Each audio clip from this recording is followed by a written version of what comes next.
¿Qué es lo que ocurrió? Vamos a verlo acá en esta primera placa, el G7, que es el grupo de los países más importantes del mundo, países del norte de América, Estados Unidos, Canadá, países europeos, también está Japón. Dice, sí, estamos de acuerdo con algo que había dicho en su momento Biden. Un impuesto mundial corporativo del 15%. Un par de cosas surgen al principio cuando uno lo ve. Primero, es muy bajo. Al menos la primera impresión es, che, pero esto es bajo, porque intentemos recordar nuestras escalas o nuestras categorías. Nosotros, yo lo conté la vez pasada, tenemos un impuesto a las empresas que va del 25% al 35%.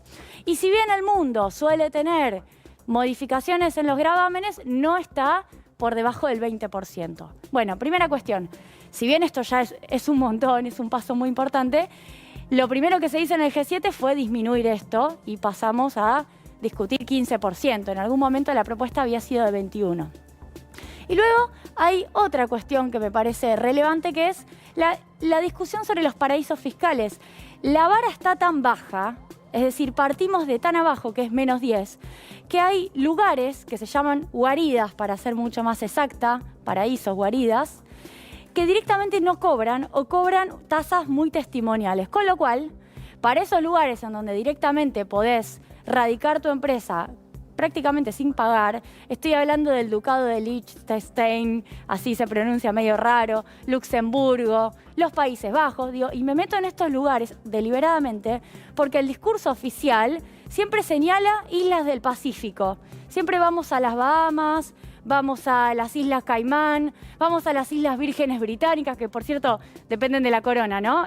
Pero bueno, siempre son islitas que están perdidas en el mundo. Bueno, esto lo que hace es subir el piso para que empiecen a pagar en algunos lugares en donde no pagan nada, las multinacionales un 15%.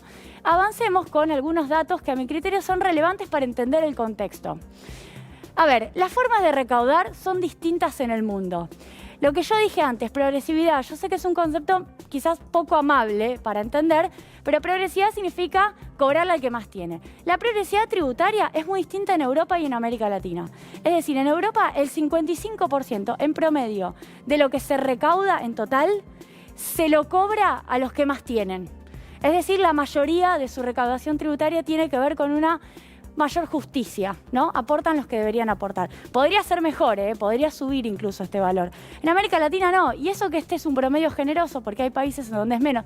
En América Latina la mayoría de los que financiamos el Estado somos los que trabajamos, no los que más tienen. Entonces ahí tenemos una primera cuestión que es, ¿quién financia a los estados que hoy están atendiendo al sector privado, a las grandes empresas, a las pequeñas empresas que están financiando salarios?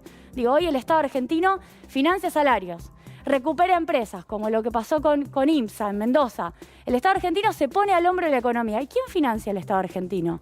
Bueno, fundamentalmente los trabajadores, no los que más tienen. Y esto se ve con estos datos. Y ojo, porque en Europa, que sería el ejemplo de los países desarrollados, no es tan así como pasa acá.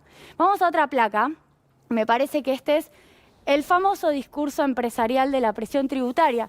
Ahora seguramente la UIA, también con su conducción, seguramente avance con este tipo de planteos. La presión tributaria en Argentina, la presión tributaria en los países de América Latina.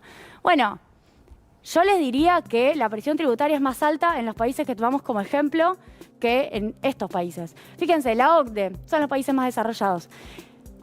Sobre el Producto Bruto Interno, sobre lo que se recauda en un año, el 37% son impuestos. Los 6 países más importantes de Europa, ahí está España, Alemania, Francia, Italia, Reino Unido, 38% de presión tributaria. América Latina, 21% de presión tributaria. Estados Unidos, 25%. Argentina está en torno al 26-27% de presión tributaria. Estamos en una situación, bueno, muchísimo menor en materia de presión tributaria que otros países. Avancemos a una más, porque me parece que finalmente, y retomando lo que había dicho el rulo, le digo yo, de la Torre, tenemos varios cambios que en Argentina efectivamente están modificando el sentido de la tributación. No solo está la cuestión global, lo que está pasando en el mundo con esto de las multinacionales, sino que Argentina, con lo del monotributo, que es la corrección de un error, de una ley que salió tarde y que finalmente terminó cobrándole a los monotributistas de enero a junio de manera injusta. Ahora eso se corrige. Además, se están mejorando las escalas, las categorías. Es decir, se está logrando que muchos monotributistas no pasen a las categorías más altas y, por ejemplo, la mayoría esté en las categorías más bajas. Ganancias de sociedades, yo lo expliqué acá, segmentadas. Las pymes pagan menos que las grandes. Bienes en el exterior, el que los tiene afuera paga más. Si tenés los bienes acá, pagas menos. Estoy hablando del impuesto a los bienes personales. Y el aporte de grandes fortunas. Estos debates que son muy abstractos, que quizás son difíciles de asir, son fundamentales. Porque si no, siempre discutimos el gasto y siempre discutimos todo lo que hay que poner en distintos lugares, que obviamente es una discusión relevante.